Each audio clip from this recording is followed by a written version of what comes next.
going, everybody? It's Shinigami here to bring you another Acolyte review. This week's episode 5, Night. Basically, we'll start off with a preamble, if you will, about what could have or what happened just prior to this episode. Hold up, let me fix this fucking setting here. And right there. Right there. Cool.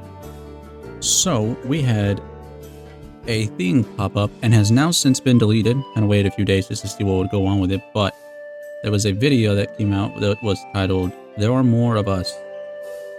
Kind of a very interesting statement to make. And I'll play just what they had to say for y'all. Take a listen. Fucking thing. For everyone. For everyone. For everyone. For everyone. Star Wars is for everyone. Regardless of race, Regardless of religion. Regardless of gender. Or identity. What about Every politics? show, See, movie, but comic book, that's just it. That immediately gives itself away. Is it for critical thinkers? No, Are they allowed? It's like, no. not remotely. Not even close. What about critical drinkers? No, definitely. Same shit. What does that have to do with anything? Why are you saying that? Smalley thing, and that's okay. You're good enough. Yeah, You're yeah. smart enough, and doggone it, people like Yeah. you. But like, Yeah. don't you think it's odd to sandwich that right next to you should be okay with any race and sexual identity, blah blah, blah, and also it's okay to not like it? You know, not every one of them is gonna be your favorite. It's like, why are you saying it like that? Yeah. Not every collectible is going to be your favorite. No.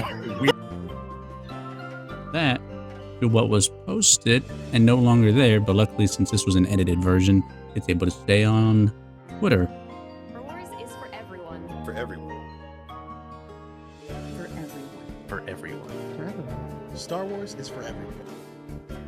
regardless of race, Regardless of religion. Regardless of gender. Or identity. Social media should be a place where we can share our love for the franchise. Without being attacked for what we enjoy. There is no room for bigotry. Remember, there are more of us. There are more of us. More of us. There are more of us. There are more of us. there are more of us. There are more of us. There are more of us. There are more of us. There are more of us. There are more of us. There are more of us. There are more of us. Star Wars is And that was taken down. Obviously not the whole edited cut portion, but I had tweeted it and now it's no longer there. Pretty insane. Some other things to go over with the Acolyte stuff was, we'll get into this scene right there, but we'll call it, I will say, Kamir, Asian Ezra Miller, whatever you want to call him, Smilo Ren, he didn't do too bad of a performance. He probably was the one trying his best, right? You could tell he worked out. You could tell he was trying to be a menacing villain. Now, if he had a better script, maybe this would have landed much better. But unfortunately for us, it's handled by a bunch of people that really don't know how to handle story, build up, choreography, cinematography in general, and it doesn't really feel like you're watching Star Wars for the most part. Again, there is some parts in it where, like, okay, they're fighting fist to fist, but then it's like they have the Force, right? They should just be pew, pew, like pushing them away, fucking dragging them to them, pull my lightsaber, slash them, something like that, right? But the Force really isn't used in the same combative way as we've seen in previous movies, and it's kind of weird. I know some people are like, oh, it's such a step up from the prequels because it just seems like they're dancing in that one, when it's just like, what do you mean? They were fucking using the Force when they lost their weapon, like for instance Yoda versus Palpatine, fucking throwing senator little orb UFO thingies at each other, Yoda deflecting the lightning, harnessing it and then shooting it back at him. Like, there was so many times in the prequels where they used their environment to help attack when they lost their lightsaber, or even just kind of an extra, sneak attack, lightsaber attack, you know what I mean? But in this show, it just doesn't really fucking do that.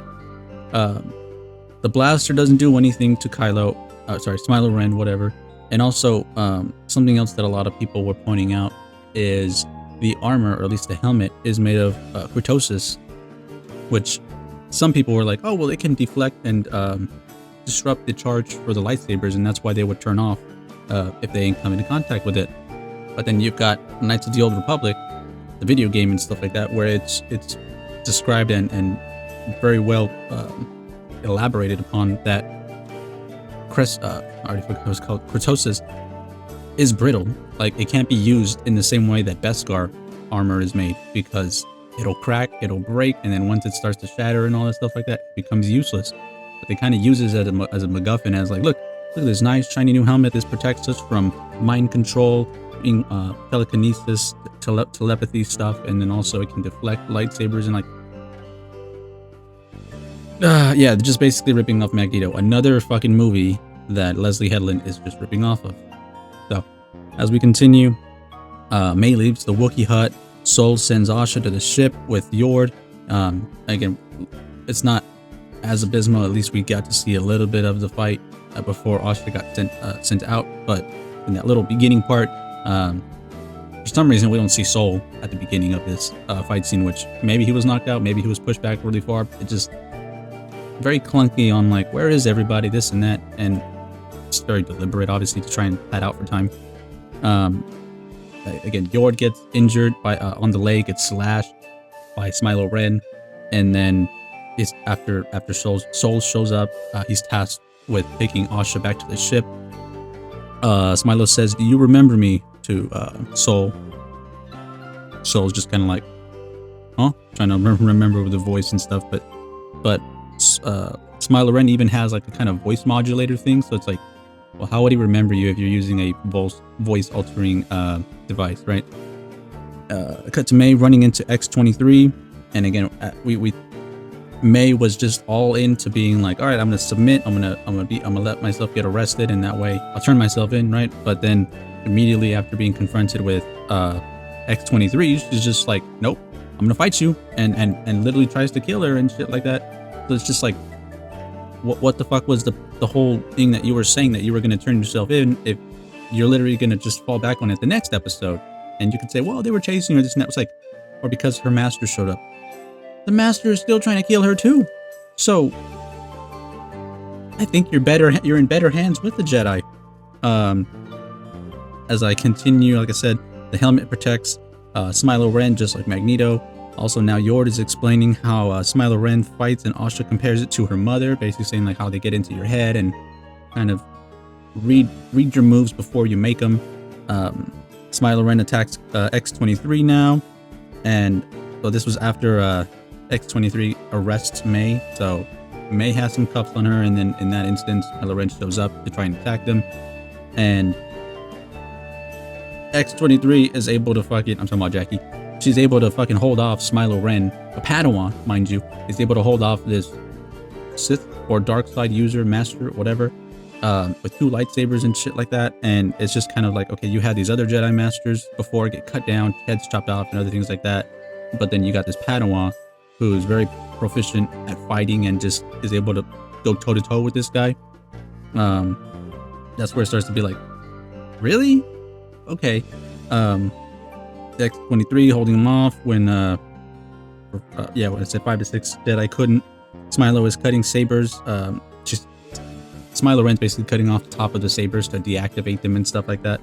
Asha and Yord run quietly because they notice that the lightsaber is attracting the bugs, and so that's why they're just like, quiet, we don't want to get hurt.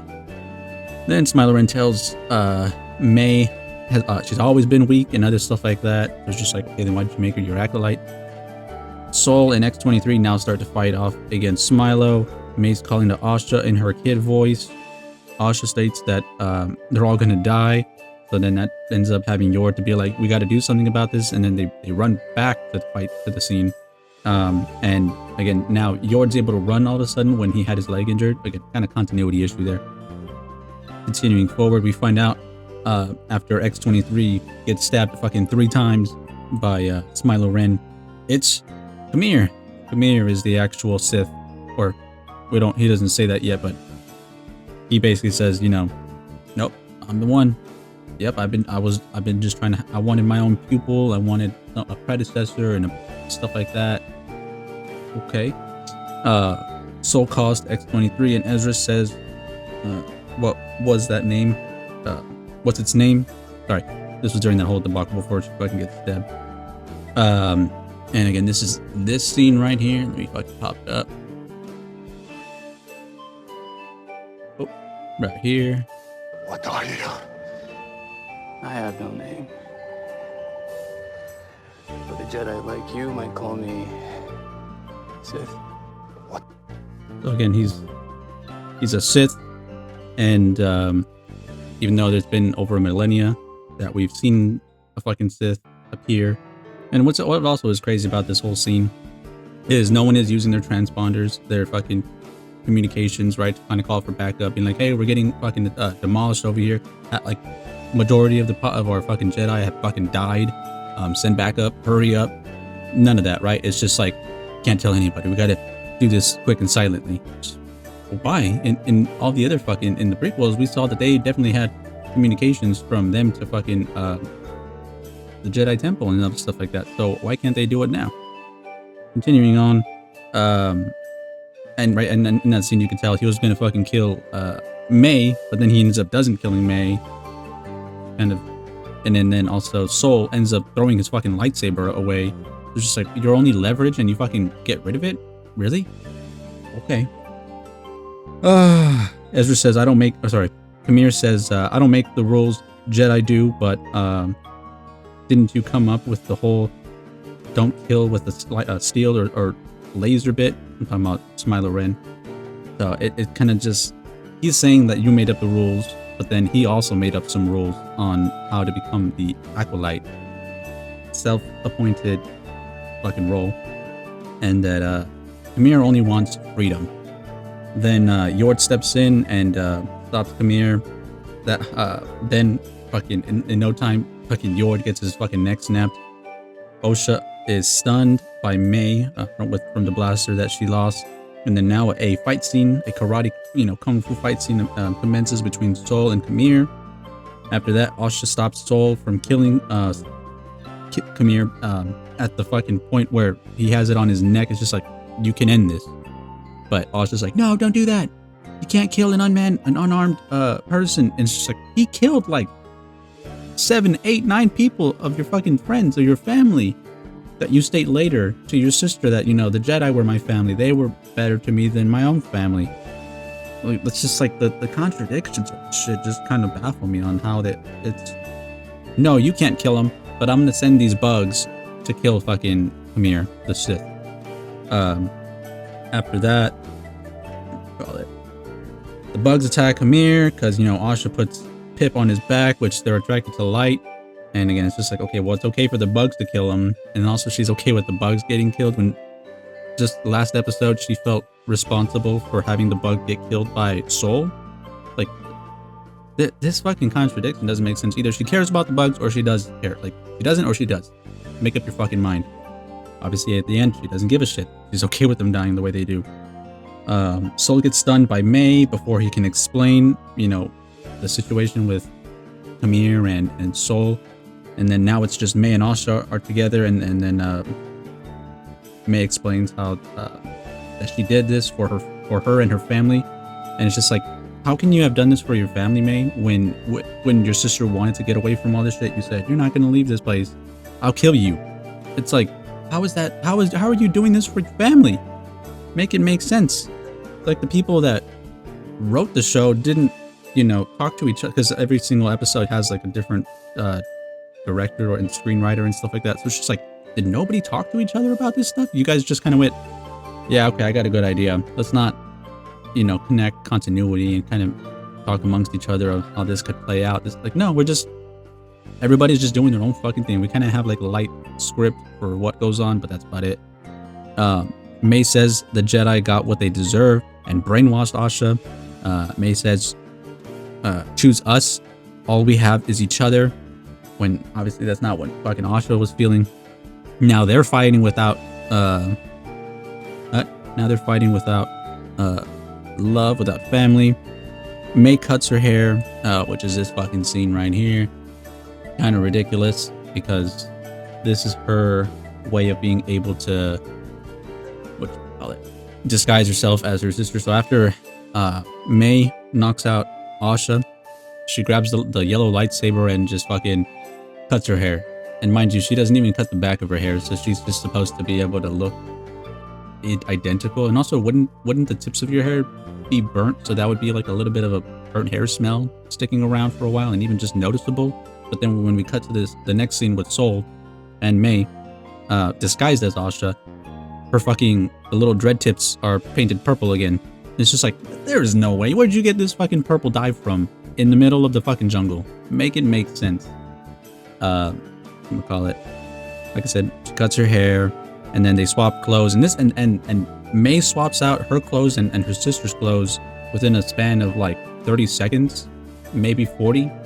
And again, you got undressed and fully dressed, and then you undressed your sister who was knocked unconscious. So again, an unconscious body is much heavier and harder to, maneuver and work around than someone who's, conscious, and you can actually have them, lift your arm, your back, your legs, whatever. Just like, what the fuck, guys?